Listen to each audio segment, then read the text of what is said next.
আসসালামু আলাইকুম রহমতুল্লাহি ওবরকাতুহু। সম্মানিত দর্শক, আজকের যে শিরোনাম এটি দেখে যারা আওয়ামী লীগ করেন, আমার যারা সম্মানিত দর্শক, তারা অনেকে হতাশ হতে পারেন। কিন্তু হতাশ হলেও আমাকে কথাগুলো বলতে হবে। আমি আওয়ামী লীগের সংসদ সদস্য হিসেবে ৫ বছর দায়িত্ব পালন করেছি। তার আগে এই দলের দুঃসময় ২০০৬ থেকে একেবারে ৯ পর্যন্ত আমার যতটুকু সামর্থ্য সব দিয়ে আমি এই দলের জন্য কাজ করেছি। আর ২০০১ সালের পূর্ব থেকে একেবারে আমার জন্ম সেই ১৯৬৭, 1967। এই সুদীর্ঘ সময় আমার বোধ এবং বুদ্ধি হওয়ার পর থেকে জয় বাংলা, জয় বঙ্গবন্ধু, শেখ হাসিনা এর বাইরে আসলে অন্য কোনো চিন্তা আমার মাথায় আসেনি। অন্যান্য যারা রাজনীতি করেন, কারো কারো ক্ষেত্রে কিছুটা অপূর্ণতা থাকে, কারো অর্থনৈতিক সংকট থাকে, অভাব থাকে, অভিযোগ থাকে, কেউ সামাজিকভাবে খুব নিগৃহীত হন, পারিবারিকভাবে নিগৃহীত হন, অনেকের লোভ থাকে, লালসা থাকে, পদ পদবীর কামনা বাসনা থাকে। কিন্তু আল্লাহর অশেষ মেহেরবানি, এর কোনোটাই আমাকে তাড়িত করেনি কখনো, আর এর কোনোটাই আমার জীবনে ঘটেনি কখনো। আমার একটা মধ্যবিত্ত পরিবারে জন্ম হয়েছে দেশের প্রেক্ষাপটে, কিন্তু যে গ্রামে আমার জন্ম হয়েছে ওই গ্রামে আমরাই সবচেয়ে সচ্ছল। আবার যেখানে পড়াশোনা করেছি সবচেয়ে ভালো কলেজে, ভালো বিশ্ববিদ্যালয়ে, ভালো ছাত্র ছিলাম। আব্বা টাকা পাঠাতেন নিয়মিত। কিন্তু তারপরেও ইউনিভার্সিটিতে ফার্স্ট ইয়ারে থাকতেই কর্মজীবনে ঢুকে পড়ি এবং কর্মজীবনের একেবারে শুরুতেই সংবাদপত্রে ছিলাম, বিদেশি কোম্পানিগুলোতে চাকরি করেছি। ভালো বেতন ছিল, বড় পদ ছিল, গাড়ি ছিল, বাড়ি ছিল। এরপর নিজে যখন ব্যবসা শুরু করেছি, প্রথম মাসের ইনকাম দিয়েই আমার প্রথম মাসে লাভে শুরু করেছি। এর কারণ হলো আমি একটা মাল্টিন্যাশনাল থেকে, ডেনমার্কের একটা কোম্পানি থেকে চাকরি ছেড়ে যখন আমি ব্যবসা শুরু করলাম, আমার সেই চাকরির চেয়ে আমার ব্যবসাটার শুরুটাই ছিল বড় হিসাবে। আবার রাজনীতিতে যে আমার অভিষেকটা শুরু হলো জাস্ট ওয়ান টাচ। প্রথমে আসলাম, নমিনেশন চাইলাম, পেলাম এবং ভোটে এমপি হয়ে গেলাম। ফলে আমার জীবনে আসলে কোনো কিছুই জটিল হয়নি, কুটিলভাবে, নেতিবাচকভাবে চিন্তা করার সুযোগ কখনোই হয়নি। তো এই কারণে কি হলো, যখন আমি এমপি হলাম তখন থেকে আসলে আওয়ামী লীগের পদ পেতে হবে, পদবি পেতে হবে, মন্ত্রী হতে হবে, এমপি হতে হবে, আবার এরকম চিন্তা আমাকে তাড়িত করেনি। ফলে আমি অনেক নিপাট, নির্ভেজাল, অপ্রিয়, নিষ্ঠুর সত্য কথাগুলো বলেছি, যেগুলো দলের অনেকে মনে করেছিলেন যে এগুলো দলের জন্য ক্ষতিকর। কিন্তু দেখুন, আজকের এই প্রেক্ষাপটে চিন্তা করুন যে আমার মতো যদি ১০ জন লোক আওয়ামী লীগ অ্যাবজর্ব করতে পারত ২০০৯ থেকে ২০১৪ সন পর্যন্ত, বিশ্বাস করেন এখানে মোহাম্মদে আরাফাতের মতো মানুষ তৈরি হতো না, সালমান এফ রহমানের মতো মানুষ প্রধানমন্ত্রীর কার্যালয়ে ঢুকতেই পারত না, আনিসুল হক সাহেবের মতো মানুষ মন্ত্রী হতে পারত না। পার্লামেন্টে আমরা কয়েকজন এভাবে ঘোরাফেরা করতাম। মানে ওই সময়টাতে ১২-১৩ সনে এই যে যাদের বিরুদ্ধে দুর্নীতির অভিযোগ, যারা আওয়ামী লীগকে ডুবিয়েছে, যাদেরকে দেখলে এখন আওয়ামী লীগের লোকজনকে মারতে ইচ্ছা করে, সেই সমস্ত মানুষ মানে গণভবনে বলেন, বঙ্গভবনে বলেন, সরকারি আশ্রয়ে বলেন, এদের কোনো নামগন্ধই ছিল না। এদের সব অভ্যুত্থান হয়েছে ২০১৩ সনের পরে বা ১৪ সনের পরে। এই পুরো অলিগার শ্রেণীটা, এস আলমদের সৃষ্টি ২০১২ সালে হয়নি, আব্দুল সোবহান গোলাপদের সৃষ্টি ওই সময় হয়নি। এরা খুবই মিনমিনে অবস্থানে তখন ছিলেন আর কি। এমনকি ২০১২ সালে শামীম ওসমানদেরও সৃষ্টি হয়নি।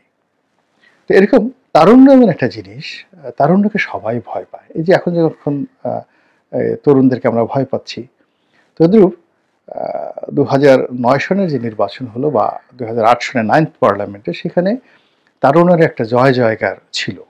তখনও পলক দুর্নীতি শিখিনি। নজরুল ইসলাম বাবুর সম্পর্কে তখনও অভিযোগ আসেনি। তখনও ইকবালুর রহিম সংসার চালানোর জন্য তাকে চিন্তা করতে হতো যে তার সংসার কিভাবে চলবে। তো এরকম একটা অনেস্টি ছিল।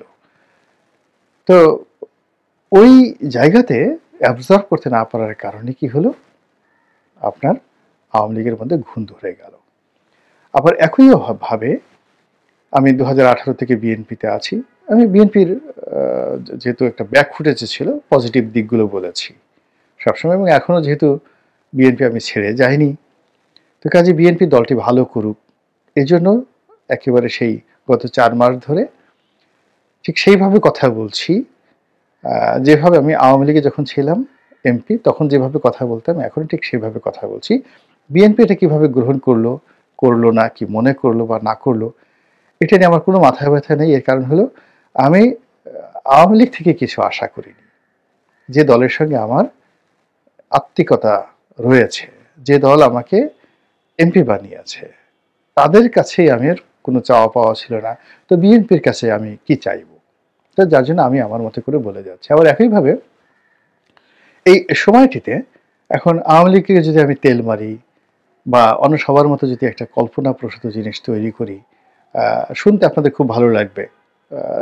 আমার কিছু ভিডিওতে আওয়ামী লীগের অনেক নেতাকর্মী ইন্সপায়ার্ড হয়েছেন। তারা অনেকে টেলিফোন করে বলেছেন যে, ভাই এই বিপদের দিনে আপনি বলছেন আপনার প্রতি জুলুম করা হয়েছে, আপনি বিএনপিতে আছেন, তারপর আমাদের এই বিষয়গুলো বলছেন, উই আর গ্রেটফুল। এই কথাগুলো অনেকে বলছেন। তো তারা হয়তো আবেগপ্রবণ। আমি তাদের অনেকের মধ্যে দেখেছি তারা প্রায় সবাই প্রতিদিন স্বপ্ন দেখেন রাতে, যে সকালবেলা উঠে দেখবেন যে শেখ হাসিনা বাংলাদেশে চলে এসেছে, আওয়ামী লীগ ক্ষমতায় বসেছে, আর এই গত 4 মাসে আওয়ামী লীগের সঙ্গে যে জুলুম অত্যাচার হয়েছে তারা সেটা কড়ায় গুন্ডায় সেটা প্রতিশোধ নিয়ে সবাইকে দাঁত ভাঙা জবাব তারা দিয়ে দিয়েছেন।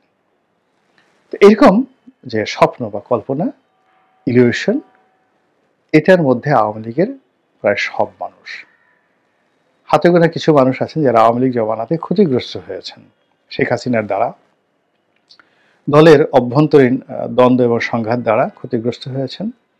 তারা চাচ্ছেন যে যা হয়েছে ভালো হয়েছে, শেখ হাসিনা না না আসলেই ভালো, আওয়ামী লীগ মুসলিম লীগের মতো পতন হয়ে যাবে, ইত্যাদি ইত্যাদি অনেক কথা। আর সাধারণ যারা মানুষ আছেন তারা এই বিশৃঙ্খলার কারণে, রাজনৈতিক বিশৃঙ্খলার কারণে পুরো রাজনীতির উপরই তারা বীতশ্রদ্ধ হয়ে পড়েছেন এবং তারা মনে প্রাণে চাচ্ছেন যে একটা অরাজনৈতিক শক্তি দীর্ঘমেয়াদে এই দেশটাকে চালাক। এই পুঁটি মাছের লাফালাফি, মেনি মাছের ডাকাডাকি, এই জিনিসগুলো তাদের পছন্দ হচ্ছে না। তারা রয়্যাল বেঙ্গল টাইগারের হুঙ্কার শুনতে চাচ্ছেন। শাসক শাসকের মতো হবে, রাজা রাজার মতো হবে, রাজার ঘোড়া থাকবে, চাবুক থাকবে, রাজপ্রাসাদ থাকবে। তো এরকম অনেক যারা সাধারণ মানুষ তারা মনে প্রাণে চাচ্ছেন যে একটা সুসংবদ্ধ শক্তি দেশটিকে সুন্দরভাবে চালাক, কোন দুর্বল শাসক, পোলাপানের শাসক, অর্বাচীনের শাসন যেন না চলে। তো এইরকম একটা ক্রিটিক্যাল যে অবস্থা, সেই অবস্থাতে যারা কল্পনা করছেন যে শেখ হাসিনা আবার ফিরে আসবেন, এটি আমার দৃষ্টিতে বলতে গেলে একেবারে অসম্ভব, একেবারে অসম্ভব। তার বয়সের কারণে। 2 নম্বর হলো যে তিনি যেভাবে গিয়েছেন এটাকে সবাই বলছে যে তিনি পালিয়ে গেছেন, এটাই প্রতিষ্ঠিত হয়ে গেছে। ফলে পালানো অবস্থা থেকে কোনো রাজনীতিবিদ ফিরে এসে আবার ক্ষমতায় পুনঃপ্রতিষ্ঠিত হয়েছেন এটার সিঙ্গেল নজির জানা নেই। যেমন যুদ্ধে পরাজিত হয়েছিলেন নেপোলিয়ান বোনাপার্ট, তাকে ধরে নিয়ে যাওয়া হলো এবং তাকে একটা দ্বীপে বন্দি করে রাখলো ব্রিটিশ আর্মি, সেনাবাহিনী। তিনি সেই ব্রিটিশ আর্মির কবল থেকে পালিয়ে চলে এলেন একা, এবং যখন তিনি এলেন তখন তিনি দেখলেন যে তার বিরোধী পক্ষ ফ্রান্সের ক্ষমতা দখল করে আছে এবং ওখানে ব্রিটিশ কর্তৃত্ব চলছে। তো ওইরকম একটা সৈন্যবাহিনীর সঙ্গে তার দেখা হলো, হয়তো 2-3 হাজার সৈন্য ছিল, এবং সেই 2-3 হাজার সৈন্য যারা নেপোলিয়ন বোনাপার্ট যেহেতু পালিয়ে এসেছেন তাকে গ্রেপ্তার করবে, কিন্তু তার নেতৃত্বে এমন ব্যাপার, তিনি সামনে গিয়ে বলেন যে আমি তোমাদের সম্রাট, স্যালুট করো। বিশ্বাস করেন এই গা কাটা দিয়ে উঠছে, পুরো রেজিমেন্ট অস্ত্র রেখে স্যালুট করলো। এই রেজিমেন্ট সৈন্যদেরকে নিয়ে তিনি একটার পর একটা ঘাঁটি দখল করে আবার ফ্রান্সের সম্রাট হয়ে গেলেন। এই হলো নায়কদের নায়কোচিত আচরণ। একবার সেই গত যাকে বলা হয় এ যুগের ফেরাউন, ফেরাউন মানে আমরা বাংলাদেশে গালাগালি করি, কিন্তু এটা মিশরে খুবই প্রেস্টিজিয়াস একটি উপাধি। এবং আমরা যে ফেরাউনকে গালাগালি করি, রামসেস দ্য সেকেন্ড, তাকে বলা হয় ফাদার অফ দ্য নেশন মিশরে, ইজিপ্টে। তো গত এই 100 বছর বা 200 বছরের মধ্যে কলিকালের যে ফেরাউন, তিনি হলেন গামাল আবদেল নাসের। তো তার বীরত্ব কেমন, তিনি মঞ্চে বক্তব্য দিচ্ছেন, হঠাৎ করে মঞ্চে গুলি করা হলো এবং তার শরীর থেকে দর দর করে গুলি ঝরছে। তখন টেলিভিশন ছিল না, রেডিওতে এই তার ভাষণ প্রচারিত হচ্ছিল পুরো আরব বিশ্বে। তো সমস্ত মানুষ দৌড়দৌড়ি শুরু করলো। তখন তিনি মঞ্চে দাঁড়িয়ে বললেন, প্রিয় ভাইয়েরা আমার,